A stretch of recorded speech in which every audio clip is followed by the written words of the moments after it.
Hello everyone, welcome to positive approach academy. My name is Priyanka and आपकी psychology की class है। तो चलिए स्टार्ट करते हैं आज की क्लास को। सबसे पहले तो देखिए, आपका सिलेबस आपके सामने है, आप देख सकते हैं। इसमें से मैक्सिमम टॉपिक हमने पढ़ लिए हैं। आज जो बचते हैं टॉपिक जितने भी, उनको हम कवर करेंगे। सबसे पहले देख लो आपने पढ़ क्या-क्या लिया है। लर्निंग एंड टीचिंग कंप्लीट है हमारा।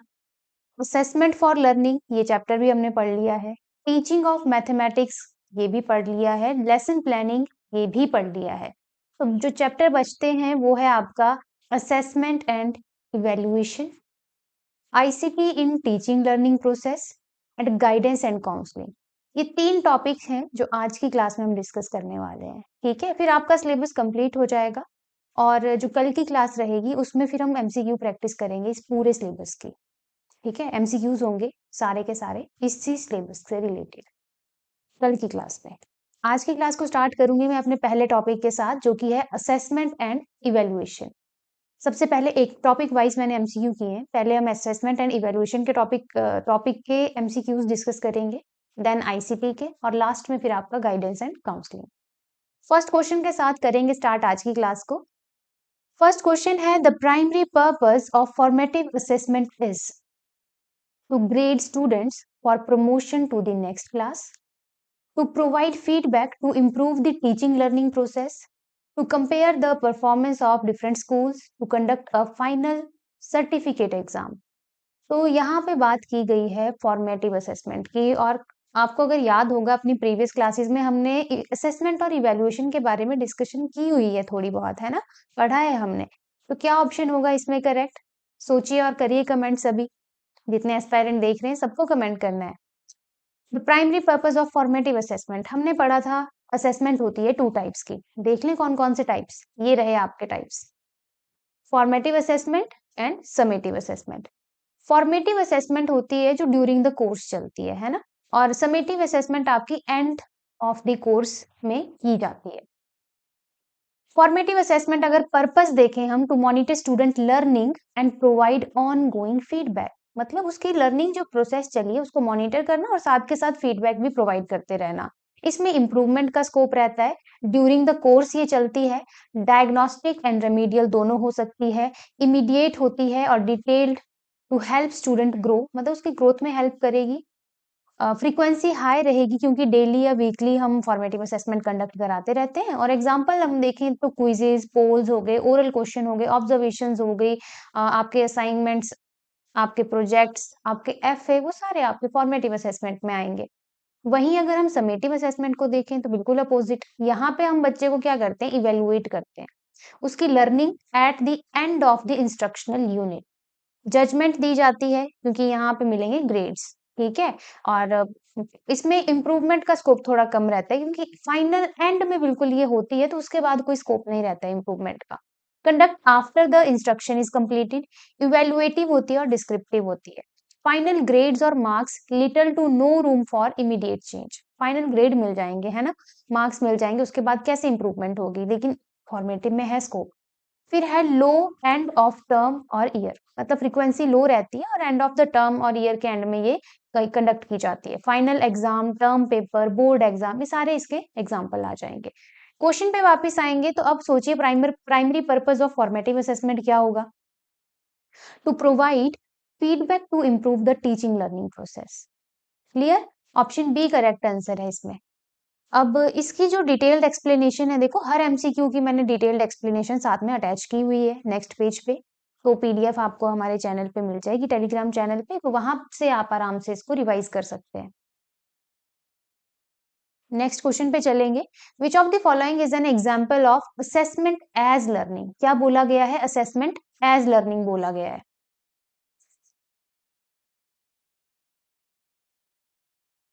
तो example of assessment as learning बोला गया है, ऑप्शन ए है term end examination, option B है teacher led oral questioning, option C है student self reflection and monitoring of their own progress, and option D है unit tests conducting every month. क्या लगता है आपको क्या आंसर होगा इसका? Which of the following is an example of assessment as learning?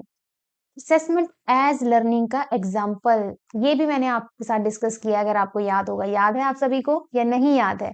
तो देखो असेसमेंट एज लर्निंग होती है कि जो स्टूडेंट है वो खुद की असेसमेंट कर रहा है। डेफिनेशन देख लो पहले यहाँ पे, focuses on student role as their critical connector between assessment and learning. Simple याद रखो, मॉनिटर देयर ओन लर्निंग। क्या हो रहा है असेसमेंट एज लर्निंग में, मतलब हम जो हैं, अगर आप खुद को कंसीडर करें, आप खुद की ही असेसमेंट कर रहे हो।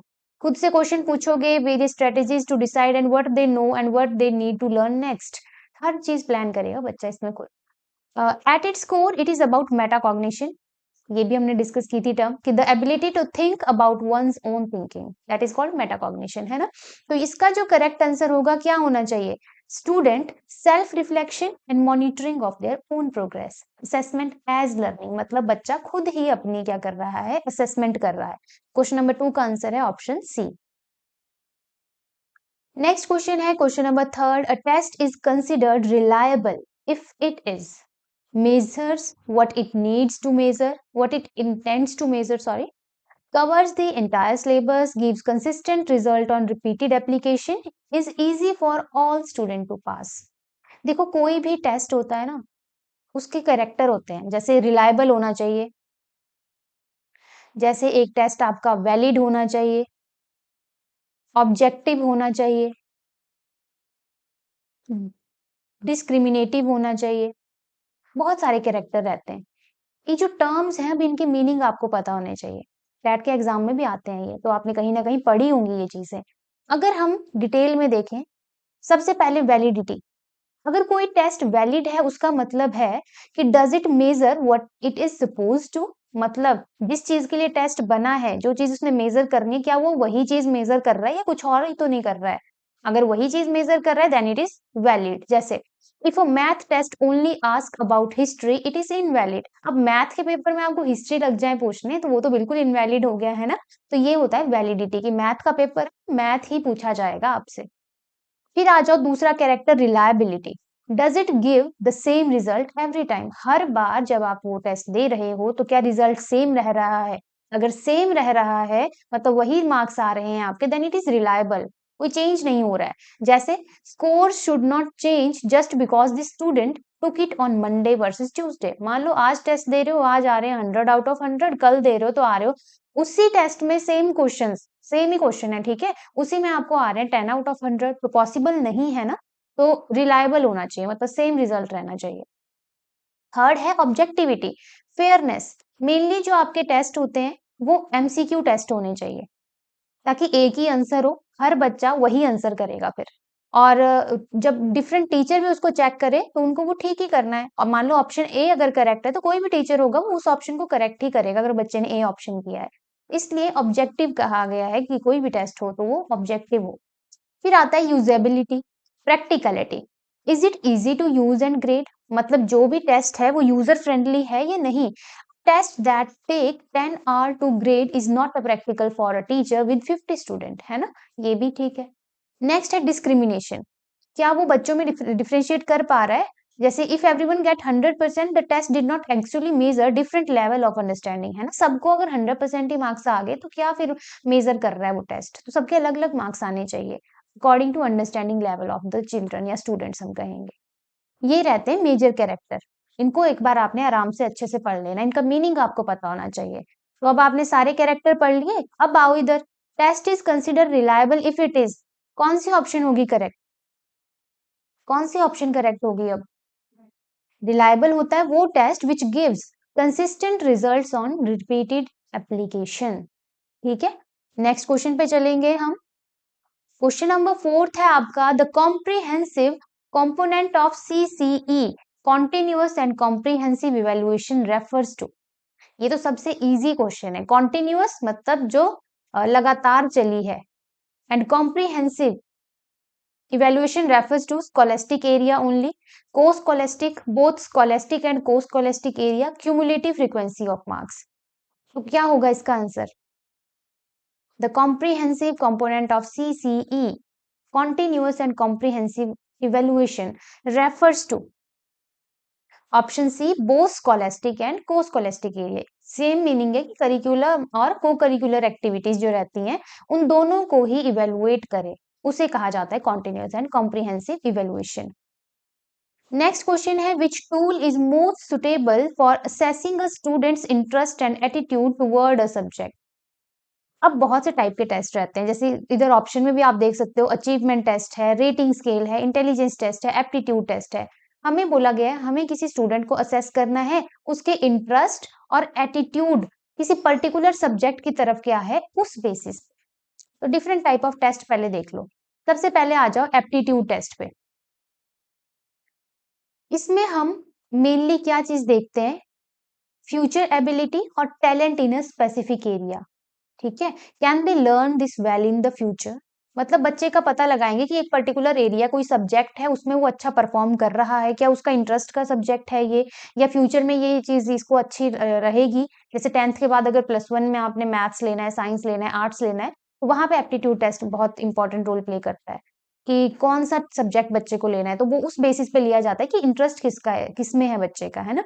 Student taking a test to see if they have the logical skills for engineering. ठीक है, नेक्स्ट है attitude test. Likes, dislikes, beliefs toward a subject and person, how do they feel about this.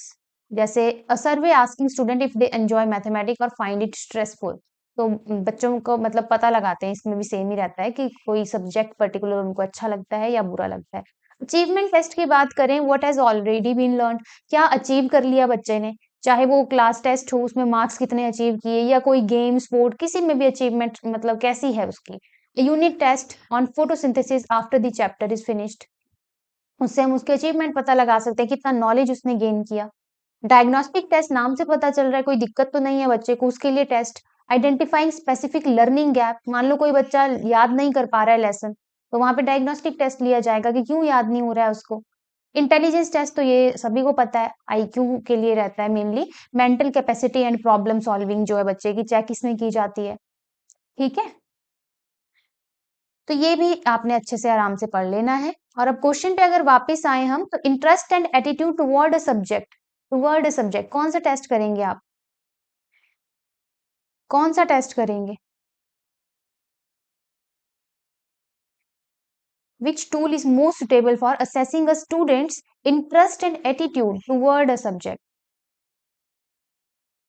तो हम aptitude test कर सकते हैं यहाँ पे, है ना, यहाँ पे आप देख सकते हो एप्टीट्यूड टेस्ट।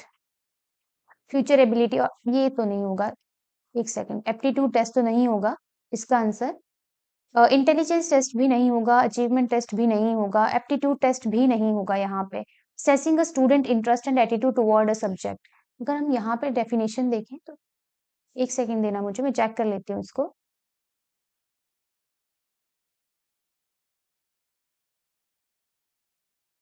असेस करना है यहाँ पे ना, सेस करना है, तो यहाँ पे हम रेटिंग स्केल का भी यूज कर सकते हैं। ठीक है, बी ऑप्शन इसमें करेक्ट रहेगा, रेटिंग स्केल। ध्यान रखना है आपने, इसमें हम रेटिंग स्केल का यूज करेंगे। नेक्स्ट क्वेश्चन पे चलेंगे हम। What is the main objective of diagnostic evaluation. Diagnostic evaluation to rank student according to merit, to find out specific cause of learning persistent difficulties, to award scholarship, to assess the effectiveness of the school infrastructure। क्या use किया जाएगा इसमें, diagnose, again diagnose ही किया जाएगा ना, difficulties ही diagnose करेंगे। Option B, to find out the specific causes of learning persistent difficulties, है ना। क्वेश्चन नंबर 6 जो है उसका जो करेक्ट आंसर रहेगा ऑप्शन बी रहेगा। थोड़ी सी और भी टाइप ऑफ इवेल्युएशन यहाँ पे मैंने लगाए हैं, इनको भी पढ़ लेते हैं। देखो, उस टाइप ऑफ इवेल्युएशन में सबसे पहले हम करेंगे प्लेसमेंट। प्लेसमेंट इवेल्युएशन होती है before instruction begin, to check entry level, behaviour and prior knowledge, कि उसकी प्रायर नॉलेज चेक करनी है। जैसे एंट्रेंस एग्जाम हो गया, सी टेट, आप टेट का एग्जाम हो गया, जेई का हो गया, ये प्लेसमेंट के लिए किया जाता है। फिर आता है फॉर्मेटिव, ड्यूरिंग द इंस्ट्रक्शन, जैसे क्लासरूम क्विजेज हो गए। फिर डायग्नोस्टिक, ड्यूरिंग द इंस्ट्रक्शन, जैसे यहाँ पे डिसलेक्सिया, डिसकैलकुली टाइप कोई भी डिसऑर्डर अगर बच्चे को है तो उसके लिए हम डायग्नोस्टिक इवेल्युएशन कर सकते हैं। Summative, after the instruction, and of the course हम कहेंगे, एनुअल बोर्ड एग्जाम मेन इसमें एग्जाम्पल आता है ना। तो सिक्स्थ हो गया, सेवेंथ क्वेश्चन पे चलते हैं। In a criterion reference test the performance of a student is compared against the performance of other student in the class, a predefined set of standard और goal, students previous marks, national averages. इससे पहले तो आपको अब CRT और NRT का पता होना चाहिए, पहले उसको देख लेते हैं, है ना। ये देखो, यहाँ पे है सीआरटी और एनआरटी। सीआरटी में स्पेसिफिक स्किल मेजर की जाती है, ठीक है? और देखा जाता है कि उस स्किल में वो मास्टर है कि नहीं है, मतलब उस स्किल में वो अच्छा है या नहीं है, वो है सीआरटी। एनआरटी होता है, इसमें बच्चों का बच्चों के साथ कंपैरिजन देखा जाता है। बेस्ट एग्जांपल अगर मैं दूं, सीआरटी में आपका टैट एग्जाम आ जाएगा और एनआरटी में आपका टीजीटी कमीशन आ जाएगा। देखो टैट जो है उसमें आपकी टीचिंग स्किल मेजर की जा रही है ना? उसमें ऐसा तो नहीं है कि कंपटीशन है कि मेरे को इससे ज्यादा नंबर लेने हैं या उससे। पता है सबको 90 अबव नंबर लेने हैं, पास हो जाओगे, है ना? टैट में मेनली। और अलग-अलग मार्क्स है मतलब सबके लिए, वो मैं डिस्कस नहीं करूँगी। मेन आपको आइडिया सा दे रही हूँ। टैट में क्या है, आपको एक क्राइटेरिया से ऊपर जाना है, 90 से ऊपर जाना है या 81, 82 से ऊपर जाना है आपको। तो वहाँ पे कॉम्पिटिशन नहीं है, वहाँ पे सिर्फ इतना देखा जा रहा है कि क्या स्किल्ड हो आप, जिस चीज़ के लिए आप आगे प्रिपेयर कर रहे हो, जो भी आपने टेस्ट देने हैं, उसके लिए स्किल्ड हो आप या नहीं हो। नॉर्म रेफरेंस टेस्ट होता है कि एक नॉर्म है, एक सेट वहाँ पे बार होगा, बार नहीं होगा सॉरी, वहाँ पे जो है कॉम्पिटिशन होगा बच्चों के साथ। जिसका सबसे ज़्यादा नंबर वो फिर टॉपर होंगे वहाँ पे। तो एक बार पढ़ लेते हैं मेन गोल इनका।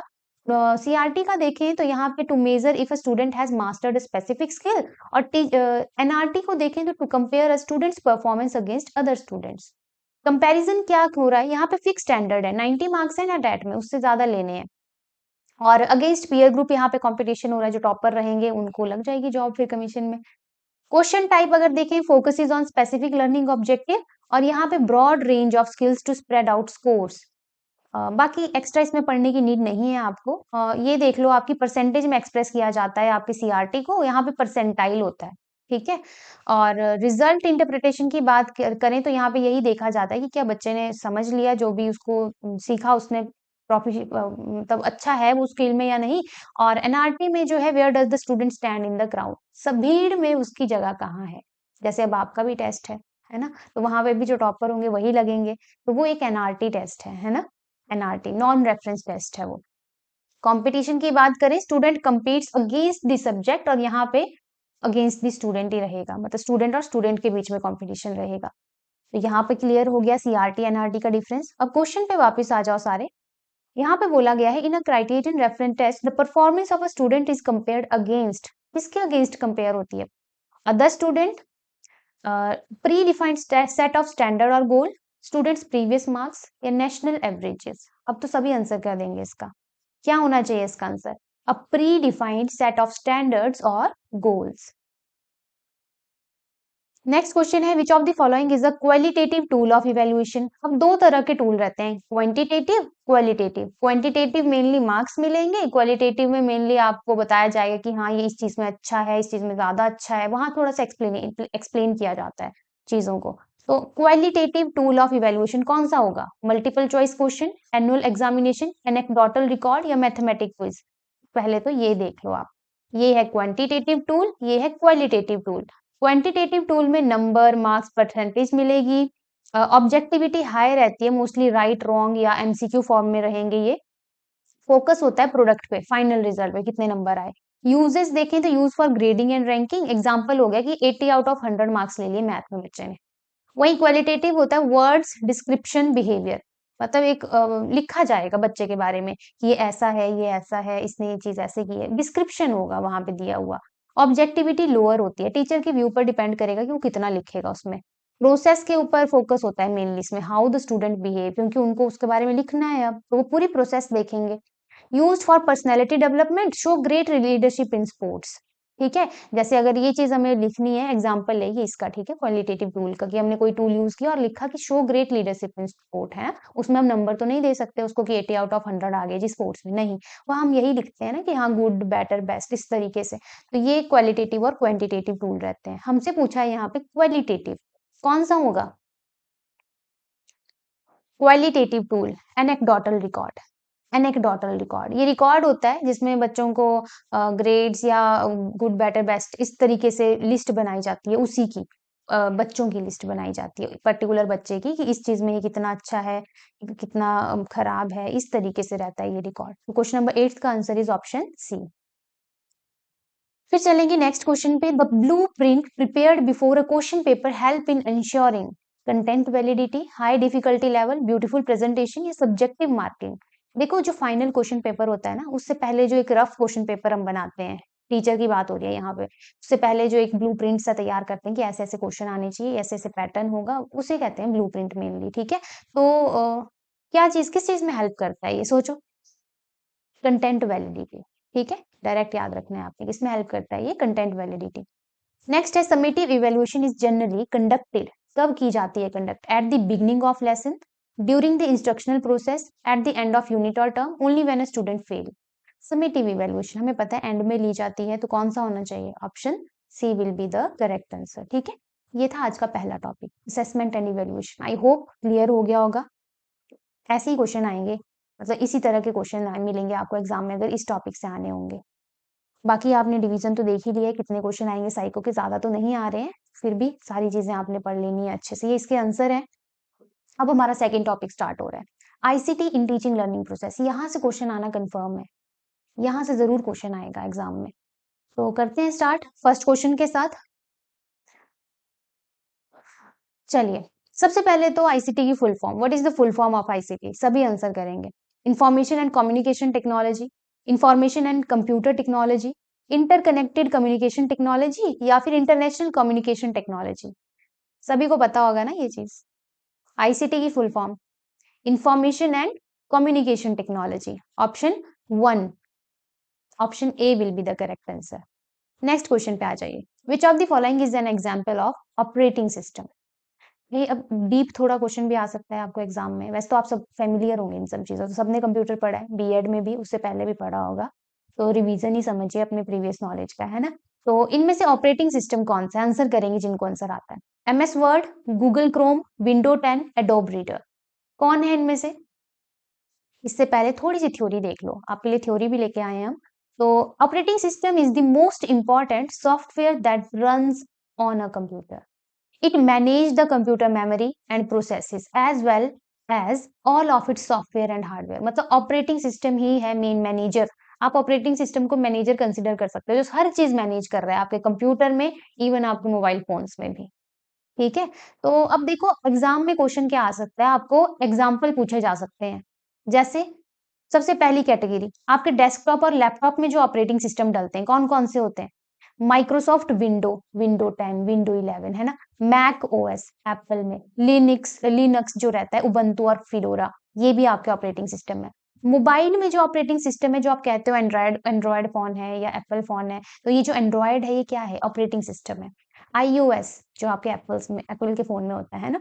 Server operating system, third category, इसमें आ जाएगा example Linux, window server, Unix. यहाँ से क्वेश्चन बन सकता है एग्जाम को, आपको पूछा जा सकता है कि फॉलोइंग में से कौन सा एक मोबाइल ऑपरेटिंग सिस्टम है या डेस्कटॉप ऑपरेटिंग सिस्टम, इनमें से कौन है? तो ये आपने अच्छे से पढ़ लेना है, ठीक है? वापस से चलेंगे क्वेश्चन पे। तो यहाँ बोला गया था एग्जाम्पल ऑफ ऑपरेटिंग सिस्टम, अब तो आप आंसर कर सकते हो। Google MS word, Google Chrome, window 10, adobe reader, कौन सा है? विंडो 10 है ना, अभी पढ़ा हमने एग्जाम्पल में। और ये एमएस वर्ड, ये तो आपका एप्लीकेशन सॉफ्टवेयर है ना? गूगल क्रोम ये भी आपका एक सॉफ्टवेयर ही है, जिसमें सर्च इंजन मेनली हम कहेंगे, पढ़ेंगे हम आगे भी इसके बारे में। नेक्स्ट है क्वेश्चन नंबर थर्ड, बहुत इंपॉर्टेंट क्वेश्चन, वेरी इंपॉर्टेंट। मतलब बीइंग अ टीचर, अगर आप फ्यूचर टीचर भी बनने जा रहे हैं, जैसे आप में से काफी बनेंगे ही, सभी बनेंगे वैसे तो, चाहे फिर प्राइवेट या गवर्नमेंट किसी की भी बात कर लो, ये टर्म्स आपको पता होनी चाहिए। तो एक टीचर को इन सब चीजों का पता होना चाहिए। जैसे question number third, Swayam is an Indian government initiative for, क्या है स्वयं? ऑप्शन ए है providing free text book to rural school, B है an online platform for massive open online courses, C है a GPS system for tracking school buses, a financial aid scheme for girl student. Swayam है आपका एक online platform for massive open online courses, जिनको MOOC बोला जाता है। याद कर लो इसको, स्वयं क्या है? एक मूक का ही प्लेटफॉर्म है, ऑनलाइन प्लेटफॉर्म। इसमें बच्चों को एजुकेशनल कंटेंट प्रोवाइड कराया जाता है। कैसा? अब थोड़ा सा डिटेल में जान लो। पहले तो स्वयं की फुल फॉर्म याद होनी चाहिए। क्या होनी चाहिए याद? फुल फॉर्म क्या है? ऐसे study webs of active learning for young aspiring minds. एक दो बार पढ़ना, एग्जाम में खुद याद रह जाएगी।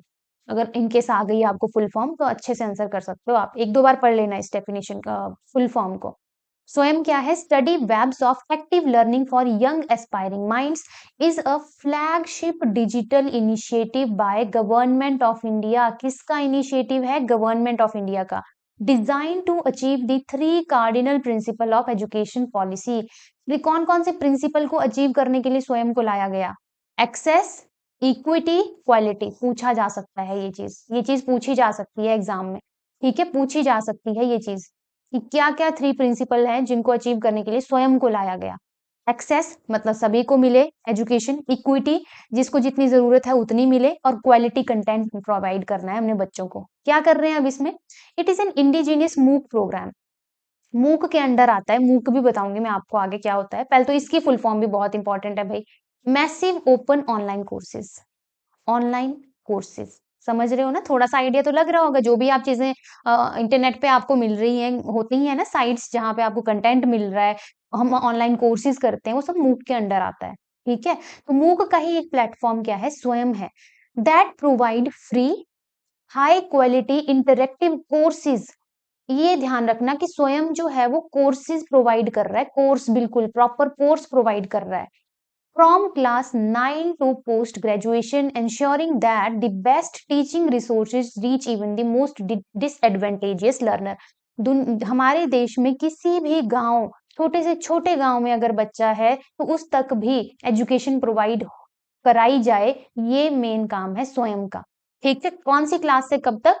क्लास 9 से पोस्ट ग्रेजुएशन तक। अब दो चीजें हैं, एक स्वयं है, एक स्वयं प्रभा है।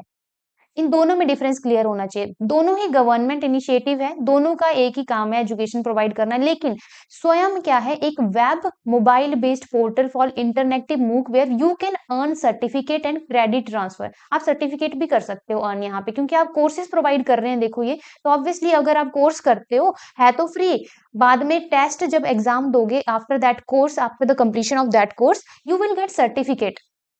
ठीक है, वो फ्री नहीं होता है वहां, तो फिर आपको एग्जाम अगर आपने देना हो लास्ट में कोर्स के एंड में तो फीस लगती है थोड़ी बहुत वहां पे, फिर आपको सर्टिफिकेट मिलता है स्वयं में। लेकिन स्वयं प्रभा क्या है? ग्रुप ऑफ 40 डीटीएच चैनल, सभी ने सुना होगा। डिश टीवी जो रहते हैं मेनली आपके, वहां पे 40 डीटीएच चैनल हैं, जी सैट 15 सैटेलाइट की हेल्प से जो चलते हैं, दैट टेलीकास्ट एजुकेशनल प्रोग्राम 24/7, 24 घंटे 7 दिन वहां पे एजुकेशनल चैनल चले हैं, जहां पे बच्चों को क्या किया जा रहा है? लेक्चर प्रोवाइड किया कराए जा रहे हैं। This is primary for the learner in remote areas where limited internet with limited internet access. अब डीटीएच में आपको पता है वहां इंटरनेट की जरूरत नहीं है, डिश टीवी लगा है तो आपको एजुकेशनल चैनल मिल जाएंगे बच्चों को वहां पे। तो जहां पे नेटवर्क की थोड़ी इश्यू है उनके लिए स्वयं प्रभा चलाया गया है। आई होप स्वयं, मूक, स्वयं प्रभा तीनों चीजें क्लियर होंगी आपकी। कमेंट में यस जरूर लिखिएगा अगर समझ आ गया। स्वयं, स्वयं प्रभा एंड मूक। ठीक है, बहुत इंपॉर्टेंट है, यहां से क्वेश्चन आ सकता है। तो स्वयं क्या है? An online platform for massive open online courses. Next question है, in the context of ICT what does blended learning mean? Blended learning, blend क्या होता है? मिक्स हो जाना। मिक्सर ग्राइंडर देखा है ना, करते हैं ना ब्लेंड उसमें हम चीजें, तो ब्लेंडेड लर्निंग। अब यहाँ से थोड़ा सा आइडिया तो आपको लग गया होगा कि कुछ तो चीज ब्लेंड हो रही है, यहाँ पे हो क्या रही है वो देखना है हमने। ऑप्शन ए है learning two languages at the same time, a mix of traditional face to face teaching and online digital material, learning through music and dance, teaching science and arts in the same period. क्या हो सकता है? A mix of traditional face to face teaching and online digital material. दोनों चीजों का जो हम teacher के साथ, मतलब सिंपल है, स्कूल में जो आप टीचिंग कर रहे हो, लर्निंग कर रहे हो, सॉरी बच्चे की मैं अगर एग्जांपल दूं तो बच्चा जो स्कूल में सीख रहा है टीचर के सामने, जो टीचर उसको पढ़ा रहा है वहां से भी बच्चा पढ़ रहा है, और उसी मतलब वही टॉपिक मेनली वो ऑनलाइन भी पढ़ सकता है। तो वही है आपका ब्लेंडेड लर्निंग, ऑनलाइन और ऑफलाइन, ट्रेडिशनल और जो आपका नया जो तरीका है लर्निंग का, दोनों को एक साथ लेके बच्चा चल रहा है, दैट इज ब्लेंडिंग लर्निंग। देखो यहाँ पे क्लासरूम लर्निंग हो रही है, ऑनलाइन लर्निंग भी बच्चा कर रहा है, this is called blending learning. Simple सी डेफिनेशन याद रखो, बहुत डीप नहीं आएगा। नेक्स्ट है, which device is use to convert hard copy into soft copy? ये तो भाई बहुत बेसिक क्वेश्चन है। हार्ड कॉपी से सॉफ्ट कॉपी कौन बनाएगा? Printer, monitor, scanner, projector. बताओ। स्कैनर। ठीक है, next question, the term URL stands for, काफी इंपॉर्टेंट क्वेश्चन है। यूआरएल की full form, universal resource locator, uniform resource locator, unified radio link, unique resource line. A और B में से ही होगा, ये तो आपको भी पता चल गया होगा। अब क्या होगा, यूनिवर्सल या यूनिफॉर्म? क्या होगा इसका आंसर? Uniform resource locator. चलिए नेक्स्ट क्वेश्चन पे, विच of the following is a synchronous communication tool? Email, video conferencing, zoom या मीट जो रहता है, डिस्कसिंग फॉर्म एंड ब्लॉग। अब सबसे पहले तो ये समझ लो सिंक्रोमस कम्युनिकेशन टूल और एसिंक्रोमस कम्युनिकेशन टूल क्या होते हैं। सिंक्रोमस कम्युनिकेशन टूल की बात करें तो employ learn at the same time, मतलब यहाँ पे लाइव चला है सब कुछ सिंक्रोमस में। जैसे आप और मैं अगर हमारी लाइव क्लास चली होती तो हम क्या होते, सिंक्रोनस होते, सिंक्रोनस कम्युनिकेशन टूल का यूज कर रहे होते। एग्जाम्पल देखो, video conferencing, peer to peer reviews, live chat, ये आपका सिंक्रोमस में आएगा। एसिंक्रोमस होता है कि जितने भी एम्प्लॉय हैं वो डिफरेंट टाइम पे लर्न कर रहे हैं, जैसे आप में से कुछ अभी देख रहे होंगे वीडियो, कुछ कल देखेंगे, उस तरीके से ना, वो हो गया आपका asynchronous. Communication is not live, deadlines can be flexible, कभी भी कोई भी देख सकता है ना video. Material are provided upfront, prerecorded videos, blog post, comment, email, screencast, ये सारे आपके एसिंक्रोनस है। तो मीनिंग क्लियर हो गया, what is synchronous, synchronous and asynchronous communication tool पता होना चाहिए, ठीक है। तो इसमें जो करेक्ट आंसर है that is option B, synchronous हो गया जिसमें वीडियो कॉन्फ्रेंसिंग लाइव चला है सब कुछ, है ना। तो ऑप्शन क्वेश्चन 7 का correct answer is option B. Next question है, what is the main purpose of an interactive white board in a classroom? सबने देखे हैं व्हाइट बोर्ड, पता है ना व्हाइट बोर्ड क्या होता है, तो बताइए मेन पर्पस क्या है? To replace the teacher entirely, to act as a digital screen where students and teacher can manipulate content, to keep a record of student attendance automatically, या to provide light in a dark room. Obviously odd one out भी आप यहाँ पे कर सकते हो, है ना। तो ऐसे क्वेश्चन भी आपको एग्जाम में देखने को मिल सकते हैं। नहीं पता है, ऑड वन आउट कर दो, इसका तो चलो आपको फिर भी आइडिया है ना। क्वेश्चन नंबर 8, इसका करेक्ट आंसर रहेगा option B, to act as digital screen where students and teacher can manipulate content. Next है question number 9, OER stands for online educational record, open educational resources, office of educational research, optimized electronic reading. क्या होगा इसका correct answer? Open educational resources, ठीक है।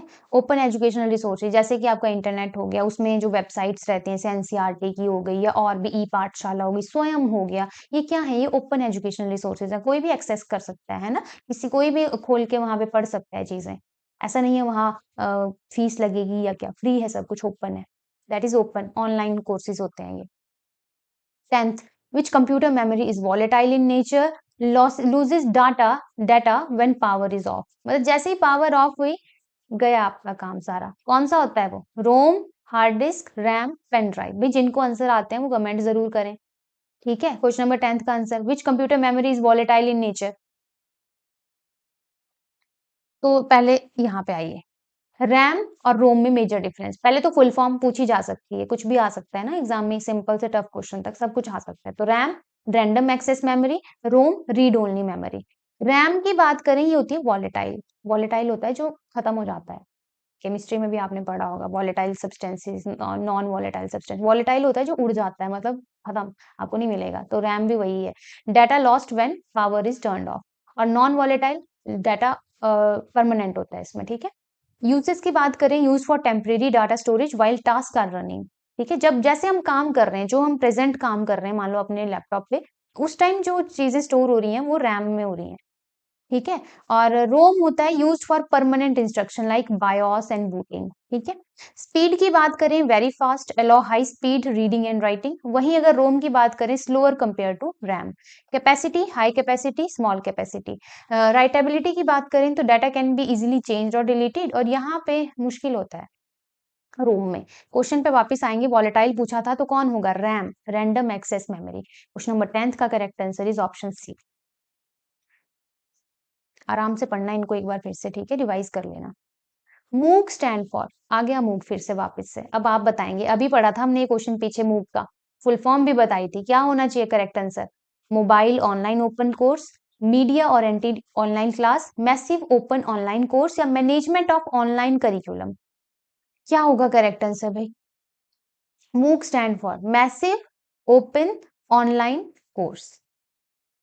आ जाइए, MOOC को भी थोड़ा और डिस्कस कर लेते हैं। पहले तो full form, massive open online course, modern model for delivering educational content online to any person. जितने भी एजुकेशनल कंटेंट वेरियस मेथड के थ्रू ऑनलाइन प्रोवाइड कराया जा रहा है बच्चों को, तो उसको ही मूक कहते हैं। ठीक है, सारी चीजें मूक में आती हैं वो, अगर एक टर्म हमें यूज करनी हो। Anywhere in the world, typically for free and without formal entry requirements. Type बहुत इंपॉर्टेंट, दो तरह के होते हैं, सी मूक एंड एक्स मूक। सी मूक होता है कनेक्टिविस्ट मूक और एक्स मूक होता है एक्सटेंडेड मूक। मोस्ट कॉमनली ये वाला मूक यूज किया जाता है। कनेक्टिविस्ट मूक में क्या होता है, फोकस ऑन नॉलेज क्रिएशन। यहाँ पे नेटवर्किंग और नॉलेज क्रिएशन में मेन फोकस रहेगा। और यहाँ पे एक्स मूक में आपका कंटेंट डिलीवरी के ऊपर ज्यादा फोकस रहता है, बस इतना याद रखो। अब जो मूक इंडिया में चलता है वो 3A के ऊपर बेस्ड है। Any time, any one, anywhere. Any time, कभी भी कोई भी बच्चा पढ़ ले। एनी वन, कोई भी बच्चा पढ़ ले, हर बच्चा पढ़े मतलब। एनीवेयर, कहीं भी हो पढ़े। ठीक है, ये था मूक का। नेक्स्ट है which of the following is N input device. Input और आउटपुट डिवाइस से भी क्वेश्चन आ जाता है। वैसे तो आपको लग रहा होगा बहुत ही बेसिक क्वेश्चन है, पर कुछ पता नहीं है एग्जाम में ये भी आ सकता है, इजी भी आ सकता है ना। तो बताइए कौन है input, monitor, speaker, keyboard, plotter. Which of the following is N input device. यहाँ पे तो आपको चार्ट भी लगा हुआ है, यहाँ पे भी आप देख सकते हो।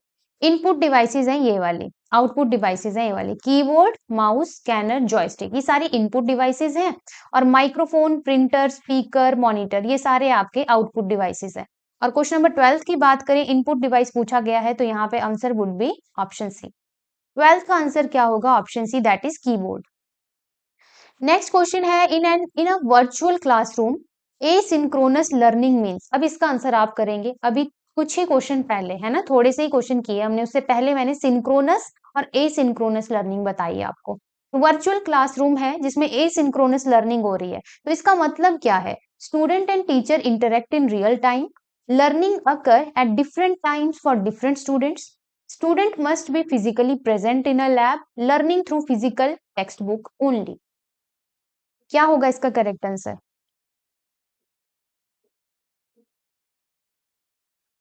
चलिए बताइए क्या आंसर होगा, option B, learning occurs at different time for different student, है ना। रिकॉर्डेड वीडियो सबसे मोस्ट कॉमन एग्जांपल जो आपको इजीली याद भी रहेगा।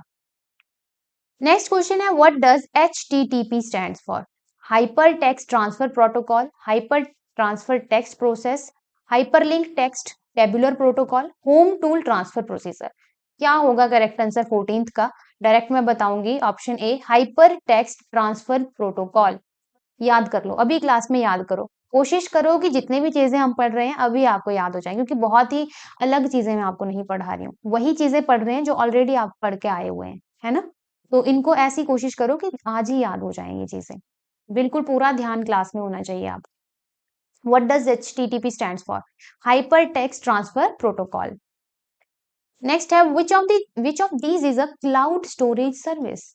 क्लाउड स्टोरेज के बारे में सभी ने सुना होगा, है ना। मोबाइल चलाते हो आप लोग कंप्यूटर चलाते हो, डेस्कटॉप, लैपटॉप, वटेवर, तो सभी को पता है ना। तो इनमें से बताओ, which of these is a cloud storage service, MS excel, Google drive, VLC player, Tally. करो करो आंसर, क्या होगा, क्या लगता है आपको, गूगल ड्राइव, ऑप्शन बी, है ना। Option B, Google drive is a cloud storage service. यहाँ पे आ जाइए, थोड़ा सा और डिटेल जान लीजिए। Physical storage and cloud storage, mainly आपको यहाँ पे एग्जांपल ही याद रखने की जरूरत है। फिजिकल स्टोरेज हो गया HDD, USB, और क्लाउड स्टोरेज में आ जाएगा गूगल ड्राइव या वन ड्राइव। बाकी ये जो यहाँ पे दिया गया है इसको एक बार आप ऐसे रीड कर लेना, बाद में इतना जरूरी नहीं है। नेक्स्ट है, the concept of flipped classroom involves. Flipped classroom, जो हमने अभी पीछे एक टर्म पढ़ा, एक क्वेश्चन पढ़ा हमने, अभी मुझे याद नहीं आ रहा है, ब्लेंडेड, ब्लेंडेड एजुकेशन, पीछे चल के देखते हैं चलो। यहाँ पे मैंने एक टर्म आपको करवाई, ब्लेंडेड, आपको याद आ रही है तो आप कमेंट कर सकते हो। ब्लेंडेड लर्निंग, है ना, इसी में एक हमने पढ़ा, जैसे ब्लेंडेड लर्निंग इसी का टाइप होता है, ये जो हम अभी पढ़ेंगे, क्वेश्चन जो हम अभी करने वाले हैं, फ्लिप फ्लॉप, फ्लिप्ड क्लासरूम। तो फ्लिप्ड क्लासरूम क्या चीज है, स्टूडेंट टीचिंग द टीचर, क्या बच्चे टीचर को पढ़ाना शुरू कर देंगे, that is flipped classroom. Flipped क्या होता है, मतलब उल्टी होगी situation. Student watching lecture at home and doing homework और एक्टिविटीज इन क्लास। तो क्या ये हो सकता है? बिल्कुल हो सकता है। यही है इसका करेक्ट आंसर। मतलब देखो जनरली क्या होता है, बच्चा स्कूल में टीचर को सुन रहा है और घर में होमवर्क कर रहा है, लेकिन फ्लिप्ड क्लासरूम में क्या हो रहा है, बच्चा घर में टीचर की वीडियो देख रहा है और स्कूल में आके होमवर्क और जो भी एक्टिविटीज या एक्सपेरिमेंट जो है वो स्कूल में आके परफॉर्म कर रहा है। This is called flipped classroom. याद रखना, हो सकता है पूछ लिया जाए आपसे। नेक्स्ट है, which of the following is a search engine? Internet explorer, Google, window explorer, WhatsApp. Search engine कौन है अब इनमें से भाई? बताइए। बेसिक क्वेश्चन आए हैं आपको ये। गूगल, इसी में करते हो ना सर्च आप, ज्यादा सोचने की नीड ही नहीं है। ये देखो, दो चीजें हैं, web browser and search engine. क्या याद करना है इनका? सिर्फ एग्जाम्पल, सिर्फ एग्जाम्पल करने हैं याद। तो वेब ब्राउजर में कौन है? Google Chrome, Microsoft Edge, Safari, Firefox, ये सब क्या है? Web browser. वहीं सर्च इंजन की बात करें तो Google, Bing, binge, Yahoo, DuckDuckGo, ये क्या है आपके सर्च इंजन। ये बहुत इंपॉर्टेंट है, वेरी इंपॉर्टेंट। डायरेक्ट क्वेश्चन बनता है इनका आईसीटी से अगर बनना होगा कि बताओ वेब ब्राउजर कौन सा है या सर्च इंजन कौन सा है, तो ये पढ़ लेना है आपने, ठीक है, याद कर लेना है। What is the brain of the computer? भाई जब से कंप्यूटर पढ़ना शुरू किया होगा ये क्वेश्चन तो आपके साथ ही रहा होगा। आई थिंक 6th 7th में कंप्यूटर स्टार्ट हो जाता है ना, तो वहां पे सबसे प्राइम क्वेश्चन जो है यही पूछा जाता है, बताया जाता है बच्चों को, ब्रेन ऑफ कंप्यूटर किसको बोलते हैं? Monitor, UPS, CPU, ALU. Homework question है आपके लिए।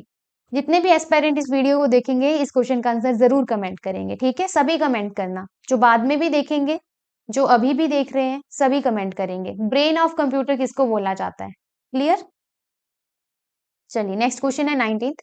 The DTH channel dedicated to education in India are known as, अभी हमने पढ़ा था पीछे, स्वयं प्रभा।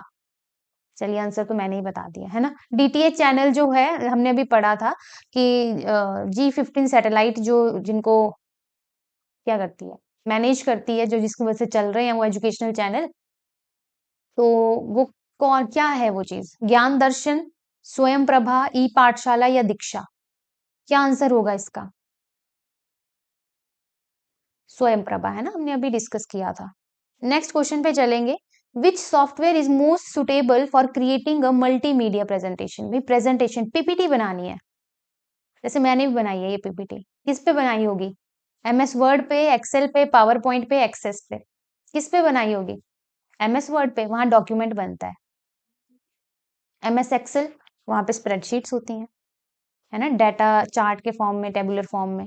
एमएस पावर पॉइंट, यही है correct answer, option C, MS power point. Question number 20 का correct answer is MS power point. Next, LMS in educational technology refers to, what is LMS? Learning management system, legal management software, local media server या lesson monitoring sheet? Option B, learning management software. What is LMS? Sorry, legal management software. क्या है correct answer इसका? अच्छा ये उल्टा हो गया, learning है, लर्निंग मैनेजमेंट सिस्टम होगा, ठीक है, ऑप्शन ए है इसका correct answer, learning management system, LMS. Which of the following is a social networking site that can be used for professional teacher collaboration? Amazon, LinkedIn, Netflix, Zomato. क्या लगता है इसमें? तो आप ऑड वन आउट ही कर लोगे बड़े easily. Correct answer is option B, ठीक है। Next, the E in E learning stands for efficient, electronic, easy, essential. ये भी आपने काफी बार सुना होगा, E learning. What is E here? Electronic, ठीक है। 23rd का correct answer is option B. Next है 1 GB इज इक्वल टू, ये देखो यूनिट्स मेजरमेंट के, ये सारे याद करने, बहुत इंपॉर्टेंट है, ऐसे भी आपको पता होना चाहिए इन चीजों के बारे में। एक बिट जो है बिट से स्टार्ट होता है, ठीक है। सबसे पहले निब्बल, आपको डायरेक्ट पूछा जा सकता है 1 nibble is equal to how many bits? 4 bits. और एक बाइट जो है वो 8 बिट्स के बराबर होता है। 1 किलो बाइट 1024 बाइट्स के बराबर। इसके बाद जो डाटा है देखो 1024 ये नीचे तक, तो आपका काम है इनको याद करना सीक्वेंस में। सबसे पहले देखो किलो बाइट है, सबसे पहले क्या है? किलोबाइट, फिर मेगाबाइट, फिर गीगाबाइट, फिर terabyte, petabyte, exabyte, zettabyte, yottabyte. ये सीक्वेंस याद करनी है आपने।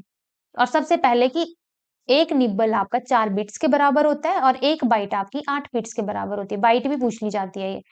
बिट्स और बाइट में आप डिफरेंस देख लेना, ठीक है, यहाँ कंफ्यूज मत होना। तो ये वैल्यू आपने याद कर लेनी है। पहले तो सीक्वेंस KMGTPEZY, कुछ भी बना लो शॉर्टकट यहाँ पे ताकि याद रहे आपको, बाकी आगे वाला तो फिर याद रह ही जाएगा।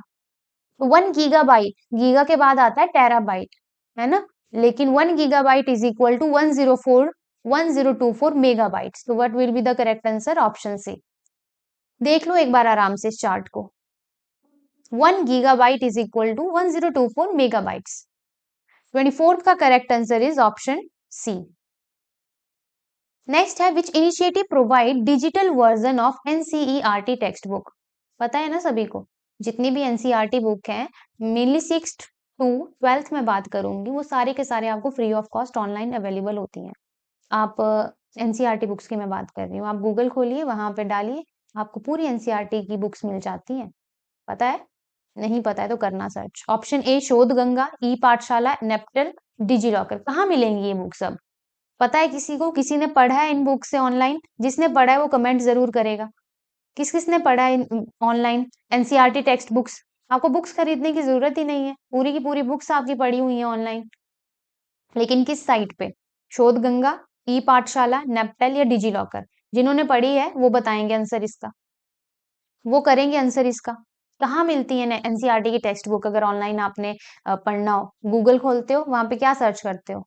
डायरेक्ट एनसीईआरटी टेक्स्ट बुक करोगे तो भी नीचे आ जाता है, डिफरेंट वेबसाइट में से मेन साइट जो है इनकी जहां पे इन्होंने अपलोड की होती है, वो है आपका ई पाठशाला।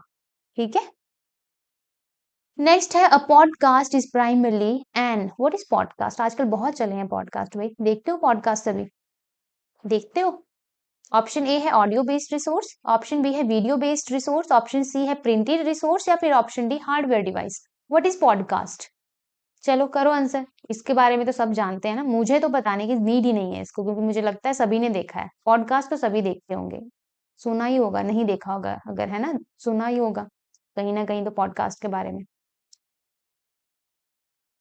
पॉडकास्ट की अगर बात करें, मेनली ये एक ऑडियो बेस्ड रिसोर्स होता है, मेनली इसको ऑडियो बेस्ड रिसोर्स माना जाता है। ठीक है। नेक्स्ट है spam. In ICT refers to spams. ये भी टर्म आपने काफी सुनी होगी, बहुत सारी स्पैमिंग हो रही है भाई। What is spamming? Important notification है, अनसॉलिसिटेड और junk email, type of computer virus या a programming language. What is spam? Spam होता है अनसॉलिसिटेड और junk email. What is spam? Junk email. Simple इतना याद रखो, क्या होता है स्पैम? Junk email. इसके अलावा और भी बहुत सारे थ्रेट होते हैं हमारे ऑनलाइन, अगर हम बात करें, जैसे वायरस आना, ये तो बहुत कॉमन है ना कि हाँ मेरे लैपटॉप में वायरस आ गया, मेरे फोन में वायरस आ गया। तो वो वायरस है क्या? Human action, opening files, sorry यहाँ पे है मेनली। प्राइमरी एक्शन क्या रहता है? या तो ये आपका डाटा खराब कर देगा, डिलीट कर देगा, करप्ट कर देगा। और how it spread? Human action, जैसे अगर मेरे किसी फाइल में वायरस और मैंने आपको वो सेंड कर दी व्हाट्सएप पे या कहीं और भी, तो आपके फोन में या जहां पे भी ओपन किया आपने वहां भी वायरस आ जाएगा। Worm, second type of threat, worm. कीड़ा कैसा होता है? अगर मैं एक सिंपल कीड़ा ड्रॉ करूं इस तरीके का, ये मान लो एक कीड़ा है, ठीक है, कैसा होता है वर्म? ऐसे ऐसे क्रॉल करके चलता रहता है ना, क्रीप या क्रॉल कुछ भी कह लो। कंज्यूम नेटवर्क बैंडविड्थ, करता क्या है ये? बैंडविड्थ को कंज्यूम कर देता है नेटवर्क की। और सेल्फ रेप्लिकेटिंग ऑटोमेटिकली, जैसे वायरस होता है, हम फाइल खोलते जाते हैं ना, वहां वायरस आता जाएगा आता जाएगा। अगर एक बार आपके लैपटॉप में या फोन में वर्म आ गया तो वो खुद ही स्प्रेड होता है, उसको नहीं जरूरत है खोलने की, वो खुद फैलता रहेगा। फिशिंग, एक और थ्रेट, ये क्या है? स्टील्स क्रेडेंशियल और आइडेंटिटी, ईमेल्स के थ्रू। फिशिंग होता है फेक ईमेल्स आ जाना, और वहां से अगर आपने वो ईमेल ओपन कर लिया तो वो आपकी डिटेल ले सकता है कुछ भी। ठीक है, सुना होगा आपने, जैसे दिवाली के टाइम भी कुछ ना कुछ ईमेल या बैंक के थ्रू कुछ ईमेल्स आते हैं फेक, वो फेक लोगों ने बनाए होते हैं, बैंक के थ्रू तो नहीं होते हैं। क्यों? क्योंकि वो क्या करते हैं, आपकी आइडेंटिटी चुरा लेंगे या तो फिर कोई डिटेल आपकी ले लेंगे।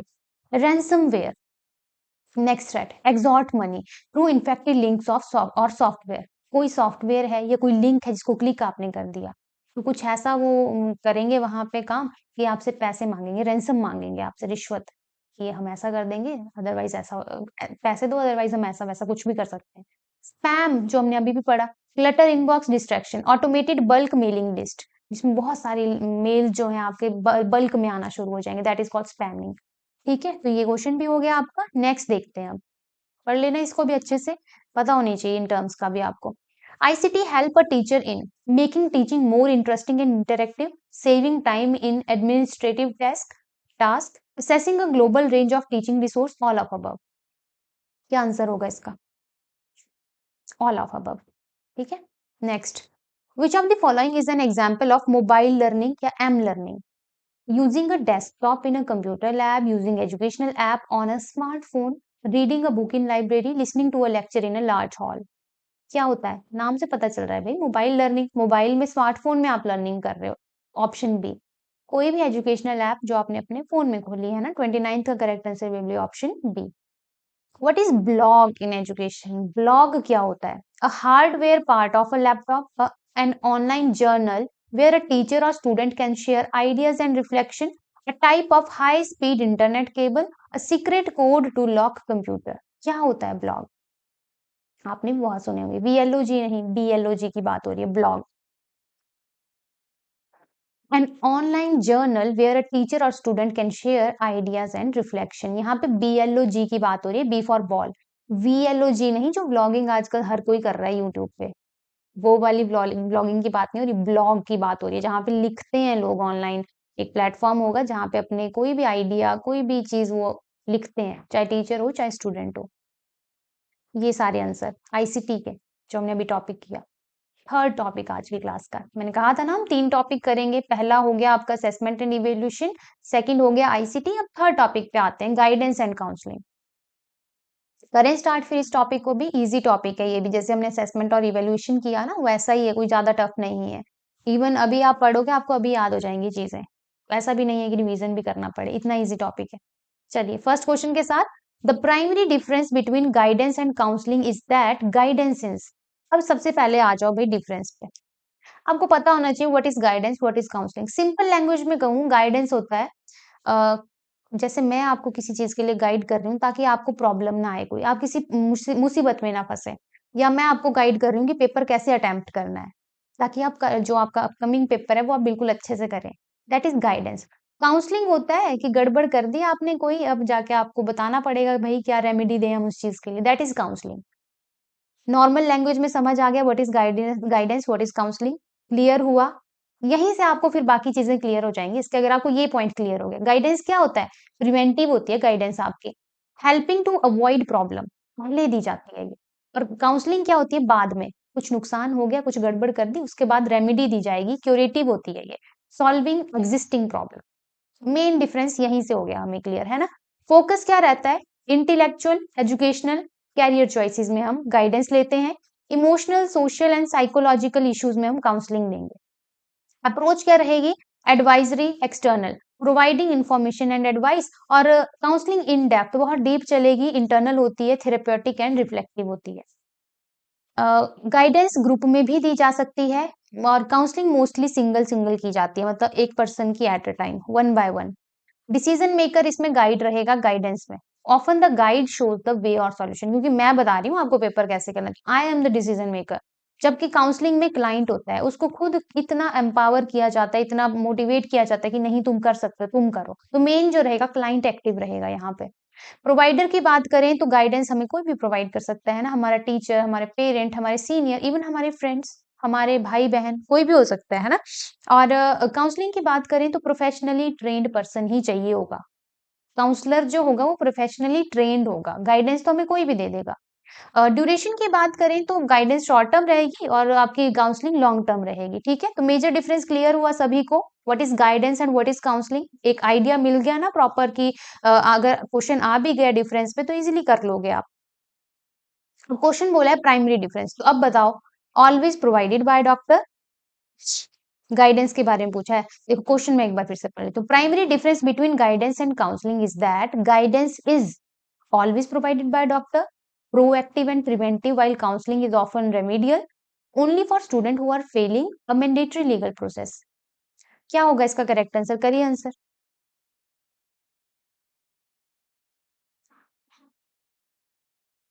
Option B, proactive and preventive, while counseling is often remedial। Next है, which type of guidance is specifically concerned with helping a student choose the right subject or courses। अब गाइडेंस के भी टाइप है। देखो यही बता दूं मैं, पर्सनल गाइडेंस मतलब हमारी पर्सनल कोई इश्यू है उससे रिलेटेड हमें गाइड किया जा रहा है। वोकेशनल, सब्जेक्ट से रिलेटेड या करियर से रिलेटेड कोई हमें गाइडेंस दी जा रही है, दैट इज वोकेशनल। एजुकेशनल मतलब एजुकेशन की फील्ड में during the course of education आप कोई सब्जेक्ट पढ़ रहे हो, आपको कहीं दिक्कत आ रही है, दैट इज एजुकेशनल गाइडेंस। या एजुकेशन से रिलेटेड कोई भी इंपॉर्टेंट पॉइंट रहेगा वो उधर आएगा। सोशल, सोशल गाइडेंस नाम से पता चल रहा है, तो हमें बोला सब्जेक्ट से रिलेटेड, तो कौन सी होगी? कोर्स से रिलेटेड कौन सी होगी भाई? एजुकेशन से रिलेटेड है ना, सब्जेक्ट और कोर्सेज की बात हो रही है, तो यहाँ पे आपका एजुकेशनल गाइडेंस आएगा। Option C will be the correct answer. Next है question third, non directive counselling was pioneered by which famous psychologist. देखो काउंसलिंग होती है दो तरह की, एक डायरेक्टिव होगी, एक नॉन डायरेक्टिव होगी। अगर मैं बात करूं डायरेक्टिव काउंसलिंग की, डिटेल नोट्स आपको मिले हैं, देखो यहाँ पे पढ़ना इनको अच्छे से, ठीक है। डायरेक्टिव काउंसलिंग की बात करूं तो डिस्कवरी किसने की है? E.G. विलियमसन ने। और नॉन डायरेक्टिव की है कार्ल रोगर ने। पहला क्वेश्चन तो यही बनेगा यहाँ से।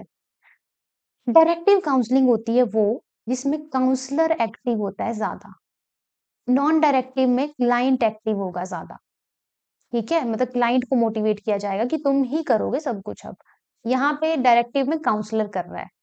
प्रॉब्लम ओरिएंटेड इंटेलेक्चुअल फोकस जो रहेगा, इमोशनल और पर्सन ओरिएंटेड। गोल क्या होता है? Efficiently solving the problem, self actualization and growth, बंदे की, पर्सन की, क्लाइंट की। मेथड रहेंगे यहाँ पे, हम सजेशन दे सकते हैं, एडवाइस दे सकते हैं, इंटरप्रिटेशन कर सकते हैं। यहाँ पे लिसनिंग, रिफ्लेक्शन, एम्पैथी। जो काउंसलर है वो सुनेगा, रिफ्लेक्ट करेगा चीजें जो भी उसने सुनी उसके ऊपर रिफ्लेक्ट करेगा, और एम्पैथी शो करेगा टुवर्ड द क्लाइंट, ठीक है। एम्पैथी और सिंपैथी आई थिंक पता होगा आपको। एम्पैथी होता है कि किसी के लिए आपको अगर बुरा फील हो रहा है तो आप उसकी हेल्प भी कर रहे हो उस चीज से बाहर निकलने में। सिंपैथी होता है कि ठीक है बुरा ही फील कर रहे हो, पर कुछ नहीं रहे हो आप। ड्यूरेशन, डायरेक्टिव आपकी शॉर्ट होती है और नॉन डायरेक्टिव आपकी लॉन्गर होती है, लॉन्ग होती है। Client status dependent on counsellor, directive में इंडिपेंडेंट एंड सेल्फ रिलायंट बन जाएगा नॉन डायरेक्टिव में, ठीक है। Major difference clear. तो अब हम क्वेश्चन पे वापस आए। Non directive counselling was pioneered by which famous psychologist, अभी बताया मैंने आपको। क्या आंसर होगा इसका? Carl Roger. Option C will be the correct answer.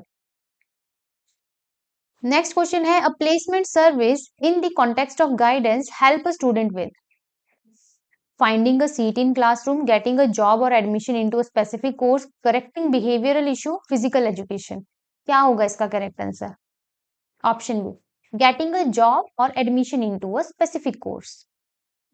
Next question है, in directive counselling the most active role is placed by. अभी बताया डायरेक्टिव में कौन किसका रोल सबसे ज्यादा है? काउंसली मतलब क्लाइंट। अरे हाँ, ये भी ध्यान रखना कि काउंसली किसको बोला जाता है, ऐसा नहीं सोचना हमारा स्पेलिंग गलत लिख दी है। काउंसली होता है क्लाइंट और काउंसलर होता है जो काउंसिल कर रहा है।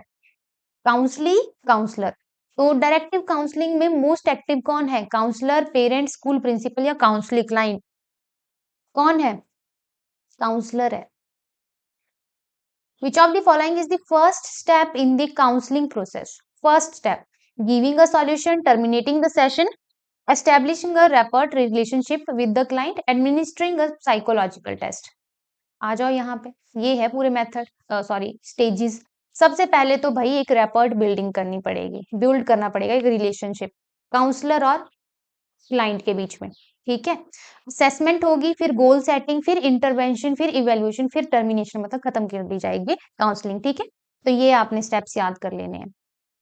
फर्स्ट स्टेप था रैपर्ट बिल्डिंग, है ना, तो option C, establishing a rapport या रिलेशनशिप विद द क्लाइंट।